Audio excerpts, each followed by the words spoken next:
Hello and welcome to the Better Ways podcast with me, Tom. And I'm Jamie. Nice to see you. Hi, Jamie. How you doing? Not bad, thank you. Quiet Good, week in good. the world this week, so Yeah, less yeah. stress for us all. Where's all the drama gone? Yeah, I know. I think we used up our allotment for the year, so hopefully that means the next 2 months will be a really soft and easy landing into 2023. Well, yeah, hope so. Would be nice. Mm, Yeah, give us yeah, less to talk about yeah, that is true. though. Yeah, yeah. What would we do with our time? Yeah. I don't know. So, any thoughts on what you want to talk about tonight? Well, we are a little bit starved, but there is, of course, some big, moves happening over the other side of the pond Oh with yes, the midterms in the US. yes. And actually, interestingly, I've had some thoughts on that, and more broadly into kind of how not how much we do, how we define or divide politics, but where the old school sides, if you Yeah, like, currently sit and how they are perceived and supported. So maybe we'll dig into those. But yeah. I guess Sure. the big thing is it looks like the Democrats are on the course for a little bit of a drubbing, apparently. Well, so they say, but I must admit these polls keep changing. I don't know that Yeah, they're that reliable over there. yeah, Are they true. reliable anywhere? But Yeah. yeah, it looks like it. I mean, I must admit, I think the message is a bit of an odd message that they seem to have had, which is vote for us or civilization will end. Yeah. Which you can sort of understand if you take the view that January 6th events was an insurrection, a deliberate Mm, insurrection organised by Trump and his people, and if you think that since then he's been putting all these people in place through the various elections going on at lower levels, and with the candidates that are now running, and then if the Republicans win, the plan being, or the conspiracy being, apparently, to deny the election result. Either mm, he wins, or if he doesn't win, he won't accept it, and they'll deny it. And this time, it won't get certified, and yeah. and then it could be a civil war. I think that's the sort of narrative of what could happen. Yeah. But is it true? Mm, And I think that's that question, and I'm not sure I have an answer to that. But it certainly doesn't seem to be a compelling message with the average American independent voter, um, no, which right. is not resonating with what they're facing, which they seem to be Mm, concerned about the economy, mm, inflation, gas prices, as they call it, mm. and general cost of living factors, Well, yeah. and some of them obviously not liking the contributions to the war in Ukraine. Mm, mm, So yeah, so I'm thinking that maybe they're focused on the wrong message. Um, it's not. I'm not making a judgment whether they're right or wrong, but mm, it doesn't sound like it's a message that's succeeded. What do you mm. think? I agree entirely. I read something interesting earlier on. I think it was like some person who swims in the somewhat murky world of American politics. I think he might have been a journalist or something, but he said pretty much exactly what you just said. He goes, if you campaign on Trump is a monster and a fascist and going to destroy democracy and abortion, Hmm. then he goes, to be fair, those things are important, but they are not what is in people's minds when they're casting their ballot at the moment. Their ballot is Yeah, exactly what you just said: cost of living, economy, and I can't remember what the other one was, but yeah, healthcare or something like yeah, that. yeah. Yeah, But it's they did. it's the void. Yeah, they did have a bounce, they didn't. So when the Supreme Yeah, Court the abortion overturned bounce. Roe versus Wade, Yeah, which meant let's say this because I think there's a lot of misinformation out there. yeah, So what that meant was it was no longer a federal right to abortion; yes. that there was now up to the individual states, as it had been prior to Roe versus Wade. Hmm, hmm. So that was, I think, 60s or early 70s, but anyway, around Can't then. remember. Yeah. Prior to then, it went up to the states. Now it's back to the states, and of course, some of the states have very anti-abortion rules, Hmm, and some of them have very pro-abortion rules. hmm. Um, so yeah, that when that happened, there was a definite bounce for the There was. Democrats in the polls. So I think it sounds like an issue that does resonate with people, Yeah, yeah, but yeah, maybe isn't the most pressing issue at the moment. Is that what you're saying? That yeah. the economy is cost of living. The Economy economy is is overriding everything. Yeah. exactly that. Yeah, you're right. You know, with the abortion, you're absolutely right. It did give a massive bounce, and I think Mm. the outrage across the civilized world, for want of a better term, that rippled like a tsunami across the world. Like, my God, what have these stupid Americans done? Blah, blah, blah. Exactly what you just said. There was a lot of misunderstanding. And I've actually had this argument because I lean towards pro-choice. But I've had, when I've been in groups of friends that have said, oh, my God, I can't believe the Supreme Court have outlawed abortion. I've gone, hang on a minute. That's not what happened. And I'm not doing that to be nitpicky. But in order to diagnose the problem, you have to actually be honest and understand it. And then same with any solution. You can't just go, they're bad. Depends where you live. I mean, it is true that if you live in one of the states that has outlawed it, that your access has been removed. Absolutely, but they can't stop you leaving the state. Yeah, and you may or may not be able to easily do that. It depends. Yeah, absolutely. Oh, I think it's an absolute cluster, mess, if you like. But yeah, it's the problem was as well. We know these things are temporary. The bounces, the fear kicks in and it jumps up really high. And then people go, well, actually, my life hasn't changed. I still open my front door and go to work. I've still got a job. I'm still doing these things, getting my groceries, etc. I'm not pregnant yet, so it's not a problem. Or I'm a dude, so it doesn't really matter. I must admit, it's a weird one for me because obviously it's so different over here and in most of Europe and in many other countries that there isn't pro-choice, pro-life. There's just a compromise in between, which is you can have an abortion for up to a certain time, and then you can't unless it's for health reasons or rape or other causes. So. It seems to me that's what America would end up with any national policy on abortion anyway. It would just be an argument over where, how far through. Yeah. It generates such fury over there. It's so polarized, I guess. Don't really remember it being I'm sure there are groups campaigning for longer term, abortion up to birth over here and for no abortion, but it doesn't really hit the headlines at all.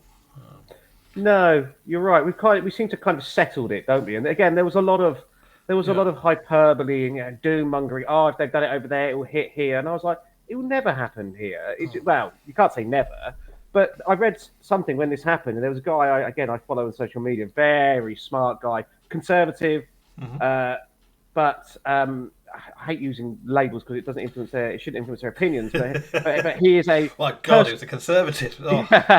But he's a person of colour with a conservative lean, if you like. So he gets a lot of abuse, as I'm sure you can imagine. But I follow him quite steadily because I think he's got such a smart, nuanced take on it. Where even if something comes up that his side does wrong, or he will call them out on it, and he will be very data driven and very logic driven as well. So I find people like that incredibly respect worthy, and you should follow them because they're honest and they have principle. But he made the point about abortion. He goes, the compromise was for the US for decades: safe, legal, and rare. Safe, legal, and rare. Those were the three. And he goes, at some point over the last few years, however many years you want to go back, that got murkier. And of course, what made it. And again, actually, Tom, this is quite interesting because we're probably going to segue out of the midterms into other bits now. But what made that murkier, if you like, or what muddied the waters? And I don't think it influenced the outcome so much, but it certainly raised the question again, was the fact that certain people lost their goddamn minds on the progressive side of things. And unfortunately, even though they weren't, they became, at least in some of the public eye, the mouthpieces for the progressive left. Okay. So you think the abortion issue got mixed in with their other campaigns? Things like defund the police and things like defund the police. Because even with the abortion thing as well, though, there are people legitimately who will, and I'm talking quite senior people in the public eye, who will not put a time limit on stage of abortion. Okay, so I can't remember who it was. It might have been Stacey Abrams, or it might be doing her a disservice. It might have been someone else. Was asked in a interview the other day, at what point do you think abortion should not be done? And she bypassed it, segued it completely, and went into, well, it's a woman's choice, and it's about this in relation with a doctor and so on. And she wouldn't give a straight answer. And I think what that's allowed the right to do, if you like, is to go, look at these crazies over here and what they're attempting to do. And so they're tarnishing everything with the outliers. And the same thing happens on the right as well. But I think with regards to American politics in particular, like you've said, it's so polarized. You're not just a person that has a pro-choice or a pro-life stance on abortion. That fits you into this horrible side of the aisle, Yeah. and they're in that horrible side of the aisle, and they're so divided that people aren't talking in the middle anymore. And it's the extremes on both sides that are now occupying so much airtime and so much space that it's creating caricatures on any sensitive issue. Yes, I agree. Yeah, and I think it's important to say that. I think it is only a small number of people on the extremes, left and right, or whatever axis you want. Most people are in the middle, but it doesn't seem like it's easy being in the middle, particularly over there. No, you're a fascist if you're in the middle, Tom. You're a fascist or a commie. Well, You're in the middle there. I don't know, but you're something. You're something else. They might. What do they? So libertarian is a swear word, isn't it, for a lot of people? I'm trying to think. If you're not Republican or Democrat, you could be libertarian. Yeah, libertarian. Or independent. They don't really have a Green Party over there, I don't think. No. Let's face it, America's just stomped all over the planet like we have. It's only now we're getting a guilty conscience about it. Yeah, but to be fair, we didn't have the technology to completely ruin it when we had our empire. So. Yes, that is very, very, very, very true. Although I have noticed something that, and this is strange because we've just touched on there about things obviously splitting, becoming more and more polarized.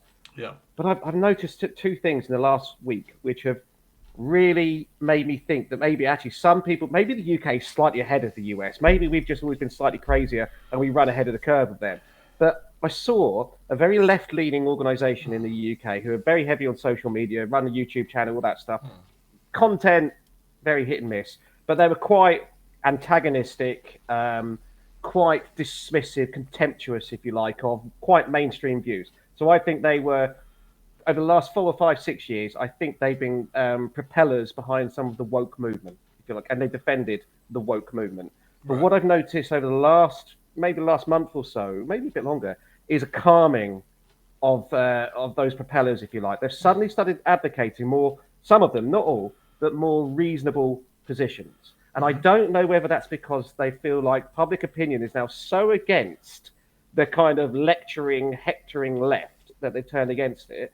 But equally on the other side, I saw the Daily Express of all newspapers, going green the other day and pumping for green energy. I was like, have I woken up in a parallel world where people have started doing this and crossing over to the other side now? Well, I think it has changed a lot. I don't think left and right.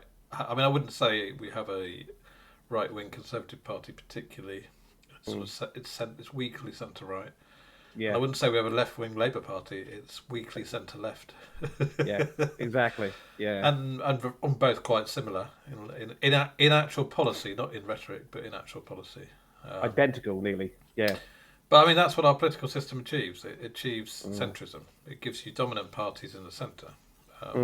It suppresses extremism. It's whether you can think of that as being democratic or undemocratic, but that's what it does. And the American system's similar. So they're really, all these parties are huge coalitions of different factions. Exactly. And they have to come together. And the compromise in that is believed to be the important thing. And then, obviously, if you have proportional systems, like in most of Europe, it's very different. And then you have a lot of minority parties, and you have extreme far right, far left parties and others with a decent vote. And then the compromise is between the parties in order to get stuff done. But the problem I have with that is that when it's between the parties, then you can have a very small vote share and extract a high price out of proportion to your actual vote. So one of these far left or far right parties or extreme parties of some sort, can get their way as they become the party that goes in coalition with one of the others. And that's why I've never been a great fan of PR. In theory it's more democratic. I don't disagree. But all of the variants weaken the direct relationship with your local MP, which I think is important, because they end up being party lists and appointed people, which is its own way not very democratic. So you might have a democratic share of the overall national vote. You might have a democratic number of people in your parliament, but they're not people that you actually voted for. They're the people that the party decides will represent you. There's different Yeah. systems that are better and worse at that. Yeah. But I'm less of a fan of that. I like the first past the post in the sense of the local MP that is accountable, that you can hold accountable for what they say and do in your parliament. And I like the fact that it produces two large centre coalition parties that compromise and try and stop the extremes running amok. And I think that's what you saw with Liz Truss, and that was ended pretty quickly by her own party.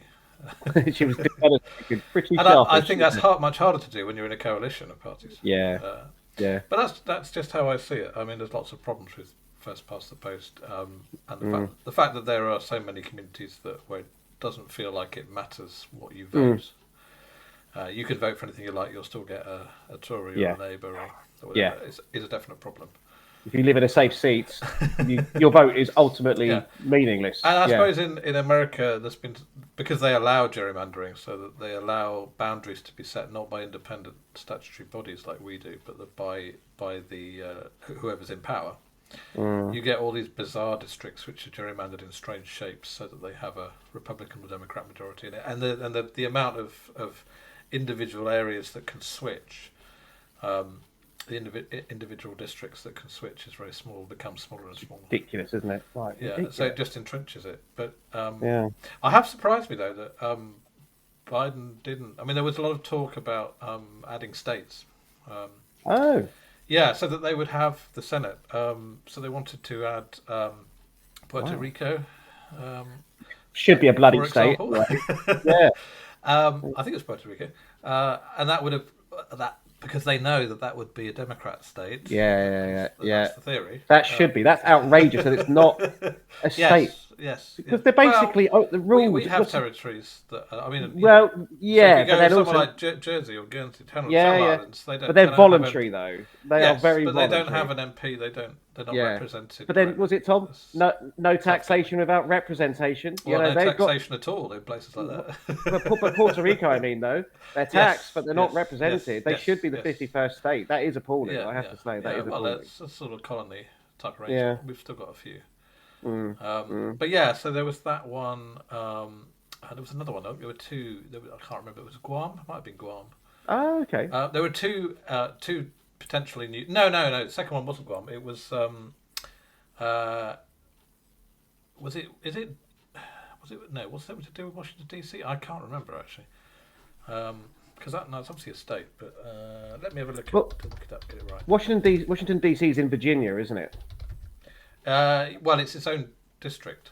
So yes, it sits in between Virginia, next to Virginia on the Potomac. But let me just have a look because I don't want to get it wrong. Let me see what I can find out.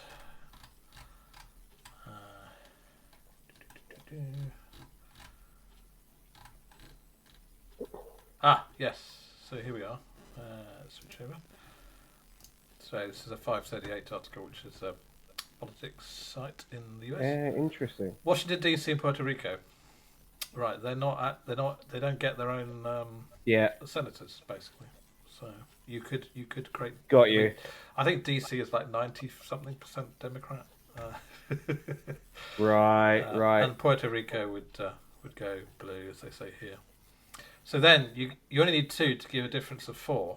That's the point they're making there. And then the idea would be because the balance is so close most of the time, that might give you a more permanent majority.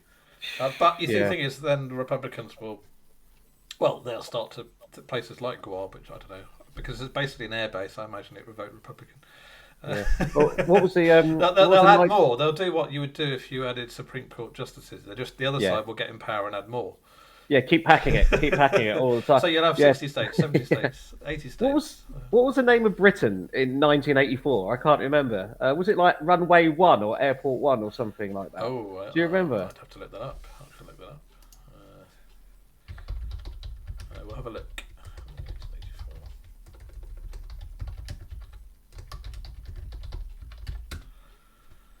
Airstrip 1. Airstrip 1, that's it. You can imagine just Americans going, right, you know what? we're going to colonize you guys now.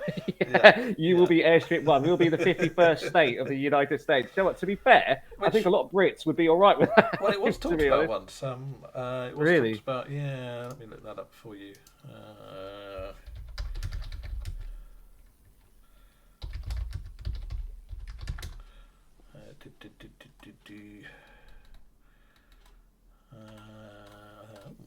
Maybe I'm wrong.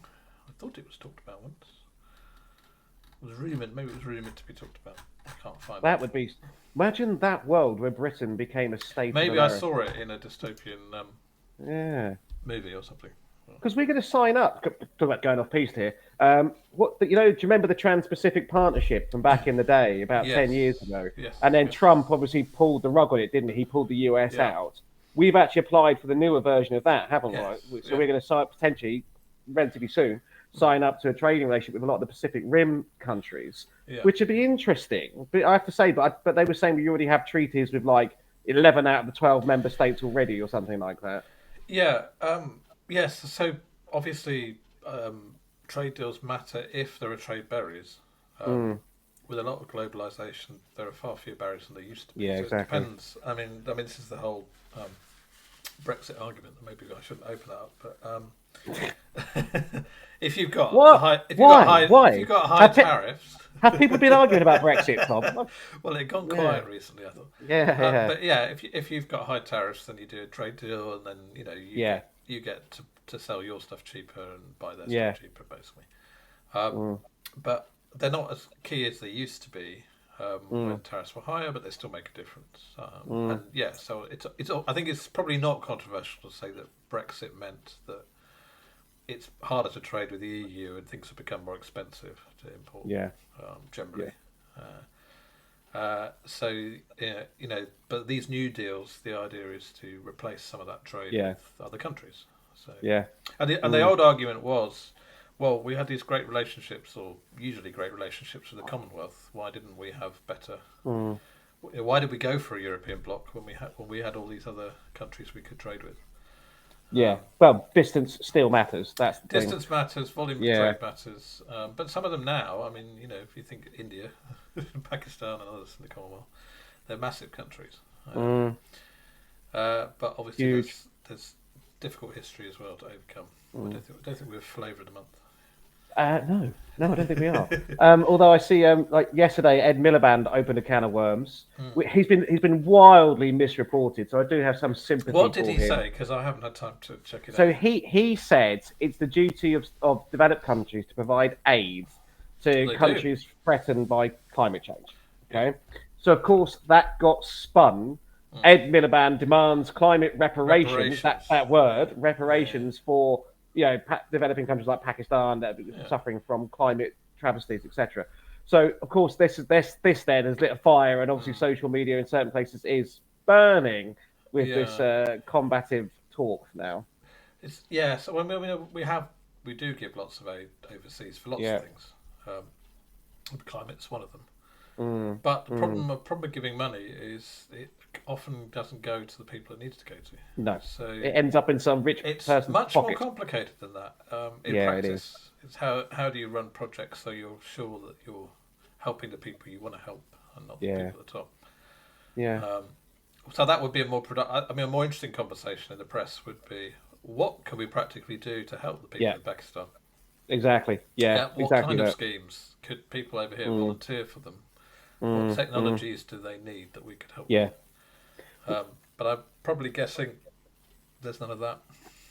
Well, what are your thoughts? Because I read earlier on, I read earlier on that Sunak's obviously going to COP27 now, and there was a little bit of briefing, as they always do. They brief these things in advance, and they said that there's like 68 million.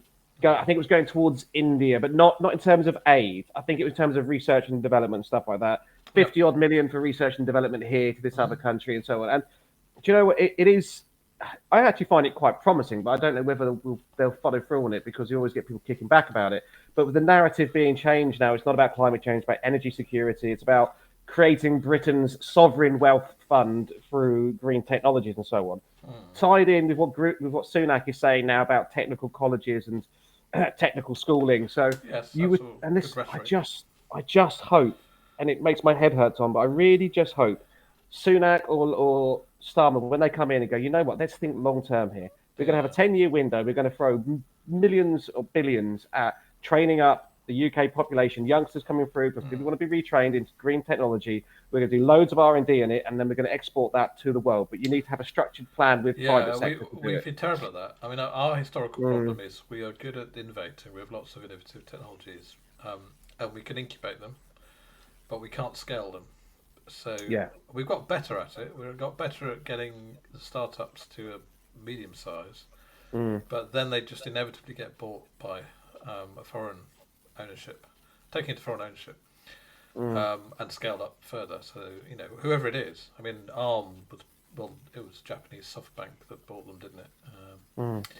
Although I think that may have fallen through. But anyway, they've sold them again. We don't have the ability to create the world beaters. There ought to be some big British internet companies, for example. But there aren't. Yeah, there should be. You're right. There should be. Unless I'm not talking about internet service providers like BT. Yeah. But there are lots of smaller ones. I mean, it's good rhetoric, but I don't think they'll probably follow through with enough. I agree. Backing it up. I mean, it sounds like a perfectly good direction. I mean, what would you want for Britain? You'd want to go in something high tech that leverages across lots of industries because we're a medium-sized country. Which leverages our skills, differentiates us from low cut price labour.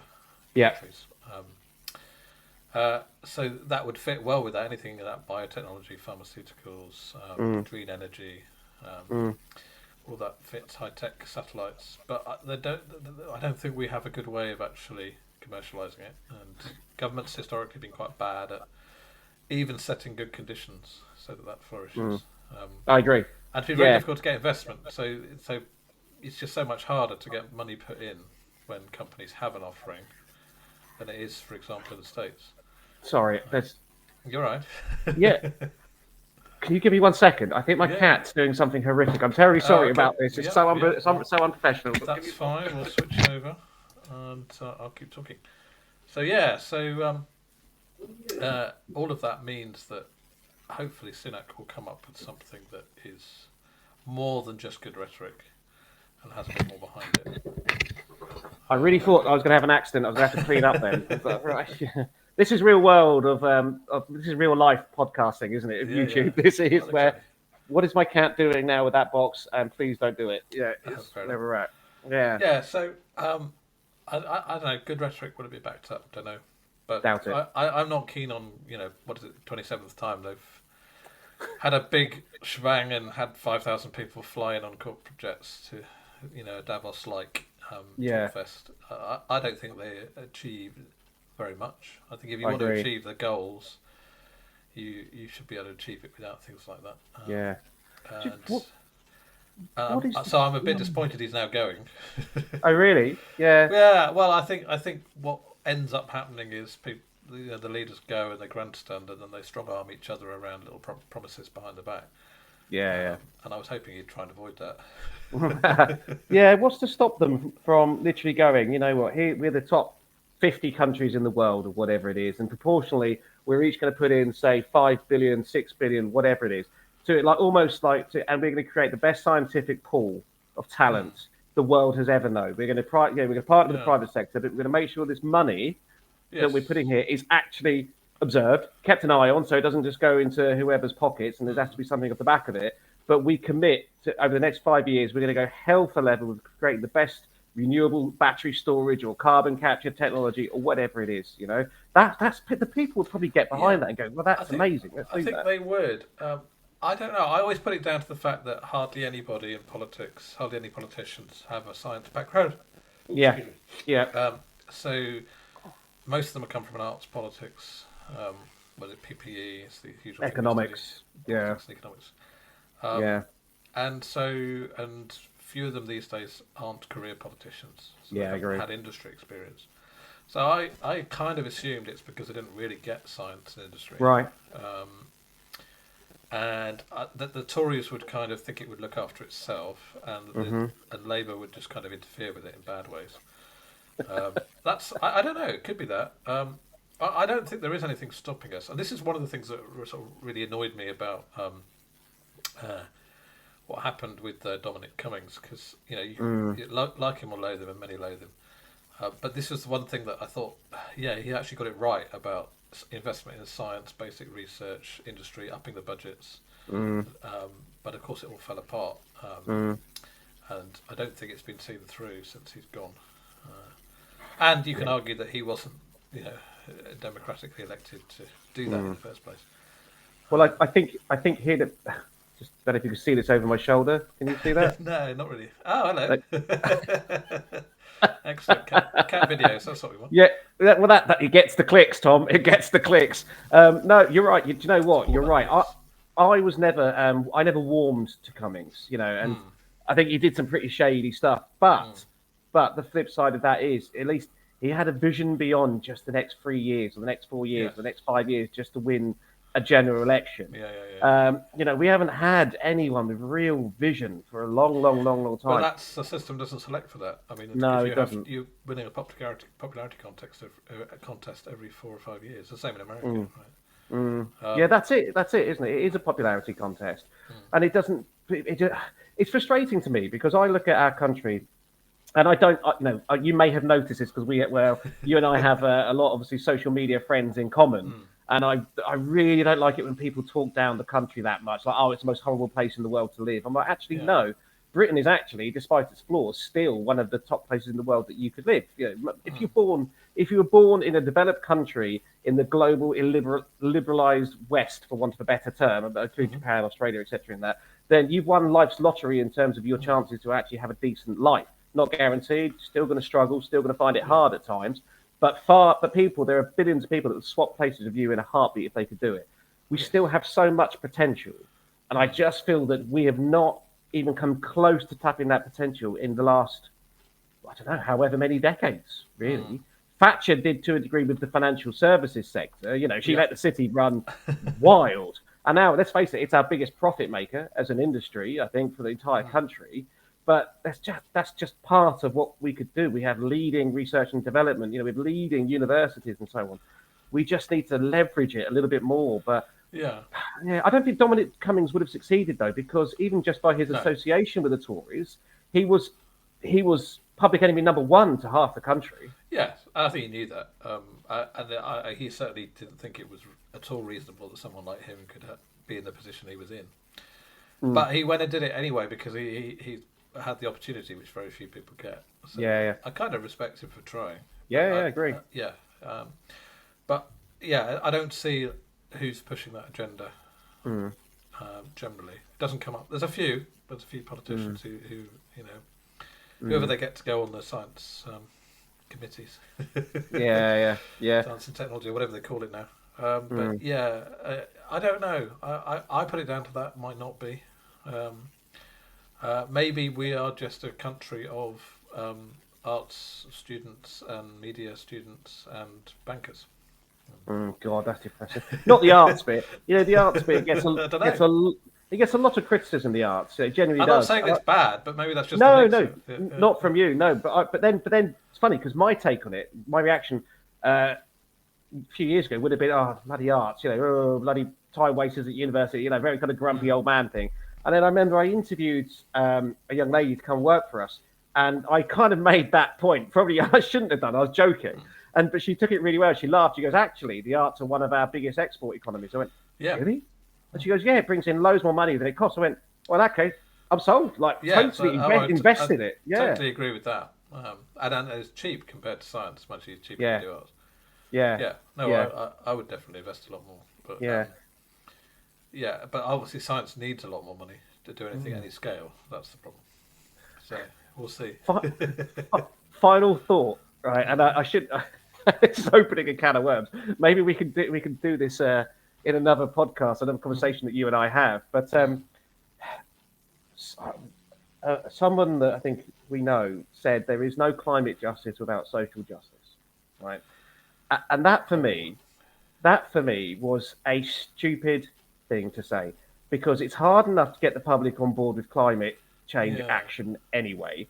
if you throw social justice, which has its place, but into that mix, you're making your message 10 times harder to be received. Okay. Well, now, yes, go on. Yeah. Now, also the problem is the last 5 or 6 years, science has become incredibly politicized, culture war issue. Call it what you will. I've seen so many examples of academic institutions that have just been squashed by prevailing ideologies. You have to go along with the group or else you're absolutely cast out and so on. So maybe there is just isn't the capacity anymore. But is the whole science should be apolitical? It should be separate from everything. Science should not be biased in any way, shape, or form.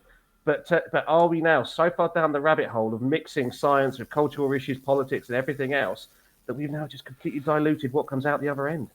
Well, a few things to say on that. So no, I don't think we are too far down that. I think that a lot Thank of people God. pay lip service to whatever is in the Overton window, to whatever they're allowed to say. So I think there are a lot of people biting their tongues and doing the best they can in the conditions they're in. So I think it is retrievable. But the statement you started with, climate justice, there's no climate justice without social justice. Well, I mean, I'm reminded of the old argument that justice accepts no modifier. The whole point of justice is that it's individual. You can't give you can only give individual people justice because they all have different circumstances and different injustices that they've experienced during their lives. Some have been lucky, some have been unlucky. Even if they've been the same family, they'll have been born at different times, lived through different ages. And so I'm not sure social justice makes any sense as a term. I'm not sure climate justice makes any sense as a term. I mean, we all have a lottery of where we're born geographically, at the time we're born into. Being born in the late 20th century in our case. Pretty lucky. Being born in the West, being born with two parents, you've been born into a functional, good family, you're very lucky. Free education. Well, obviously, being born into a rich country with free education, absolutely. So I mean, a lot of it is a lottery of. There's this whole equality and justice argument. It doesn't make a lot of sense in some respects, in that there are so many variables that you can't equalise. You can't change when someone was born. You can't change where someone was born. You can't change the family somebody had when they were growing up, etc., etc. You can't change a lot of the opportunities that people have because they stem from when they're born, where they're born, what their family circumstances are, how much money they've got, etc. What's happening politically in their countries. You can try and improve it, and that's where the equal opportunities comes in. But this idea that you can make it all the same for everyone in the world is just I don't understand that. So I think climate, if countries are suffering bad effects, everyone else should help them out. I agree. Agreed. But as I've said before, I'm much bigger on solutions to mitigate the effects than counter the effects, adapt, rather than endlessly talking about cutting emissions in the first place. Because whatever we do, China isn't going to do. And India isn't going to. And India isn't going to. And Africa isn't going to do, because they'll want to industrialise and have the wealth and the life that we do. Now, we can try and develop the technology so that our green technologies become so attractive to them that they adopt it faster. That's exactly. a good thing to do. But so these terms get thrown around as these kind of simple universal solutions. And they don't make a lot of sense to me. And I think you could take somebody off the street who might look, the two people who look very similar physically, skin colour and age and background and all the rest of it, and they would have completely different life experiences. Agreed. And therefore, when you talk about any kind of justice or repair for past injustice, it's going to be individual. So that's where I'm at on that whole argument. This hysterical conversation goes on. I agree, and I think most people are just sheltering in a tin hat. I agree. Hoping it will blow over and not involve them. Someone said the other day. It doesn't make a lot of sense to me when you think through these terms. I mean, it's like equality and diversity. You can't have both, right? I mean, we talk about we want both equality and diversity all the time, but actually, what does diversity mean? It means everyone's different. And that means to have a diversity of experience and things to bring. No, that's not what diversity means, Tom. Different level of background and income. That's not what diversity means, Tom. We don't want people who think differently. We want people to think exactly the same but look different. That's what diversity means. You can be selective about it. So obviously, you want a balance. Mm. You don't want lots of inequality, Mm. but you don't want everything to be the same Mm. everywhere. Yeah, I'm the old school way. Rising tide lifts all boats. That's always been.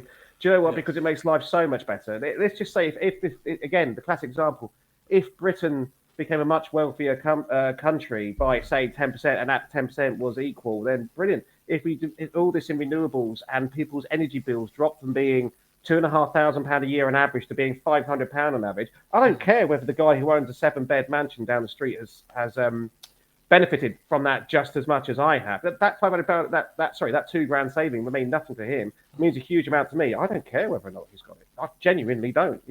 I'm like, make life better for everybody as much as you can, and we'll kind of get there in the end. You can't break. The more you break people down into groups, all you end up with is the individual. Yeah. And again, I think the same. I totally agree. I think the same argument applies to reparations. Okay. Yeah. What does that mean? Well, it's got to be individual. So you're back to what injustice has this individual experienced in their life. Yeah. Or how that you could do something like that. But the idea of giving groups of people, trying to put a monetary figure for groups of people, I don't think it makes any sense. And how far back do you go? Which is why I think you need to leave. Certainly don't go beyond the living. Because it would be endless, right? I mean, yeah. Would we all be asking Africa for reparations because we all came from Africa? And we don't know how we left. Yeah, presumably they colonised the world, right? That's what we think of the human race. Well, the Vikings would be in trouble still. But you go further back. So absolutely. No, that's exactly it. It's a really difficult question, and I think it's one of those ones where it doesn't make sense to do it, because also, where does the money come from? Where does the money come from? The money comes from the taxpayer. So hang on, so you would pay tax in to then give yourself reparation, how you do it, but also that really poor guy over there who's earning a tuppence and is getting taxed, I don't know, maybe a few £100 a year, you're going to take that money of him to give to this wealthy guy over here because he fits in that group? Somebody that, and somebody says, well, what about this war that happened 100 years earlier? Yeah, exactly. You were on the opposite side. Yeah, you can't do it. But that's the thing. Everyone's related to a slave owner or at some point. Absolutely, yeah. So, but that's the point. If you muddy the waters, don't you? Like, it's too. And again, this is going back to the original point. This is what we need to be smarter about these things. There is no climate justice without social justice. No, don't. That message is put that message aside. It's a kind of mantra, isn't it? And it doesn't mean. I think what we need to do is say, actually, you know what? That doesn't make any sense. Yeah. What are you talking about? Wally. Yeah. Yeah. So it's what was it? The Thomas Sowell thing. The 3 questions. 3 questions to ask to demolish. I think he was talking about arguments on the left, but you could use it for anything. And one was at what cost. Which is important. Actually, I'm trying to remember what they all are now. Let me just get the quote up.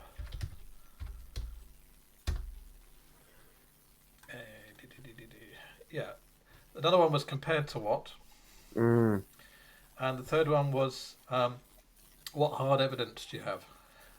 Oh, right. I like that. So you would say, for example, climate justice, great, okay. So you want to do something about climate justice. Compared to what?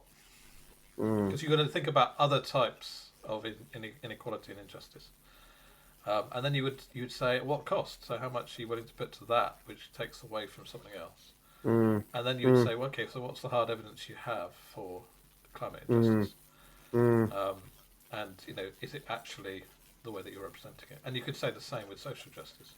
He was a bloody clever man. He is a bloody clever man, isn't he? Well, so it's really ironic. I mean, he's an African American who most people don't know about. Or if they do, a lot of them don't like. One of the greatest him. minds in the last century, probably, but because he's the wrong politics. Yeah. Most people don't even know he existed. He doesn't have to be right about everything, but in order for some of what he says to be absolutely priceless stuff, it genuinely is.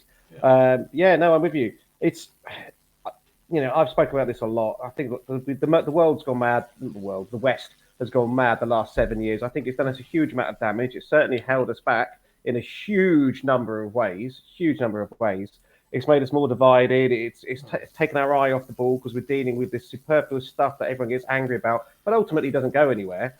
And I think the problem is we've let the inmates run the asylum in terms of really important things, or allowed them to muddy the waters so much that it's like nothing gets done on it because it's just bumper sticker politics or stuff you put on a t-shirt. Yeah, well, we've kind of created that rod for our own backs, haven't we? We have. Yeah. So let's see. Maybe Mr. Musk will save us all. Maybe he won't. Oh well, fingers crossed. Fingers crossed. Yeah. Right. Okay. All right. Good talking to you, Jamie. You too, indeed, buddy. Yeah, we'll catch up in a few days. Yeah. All right. Take care. See you later. Bye-bye. Take care.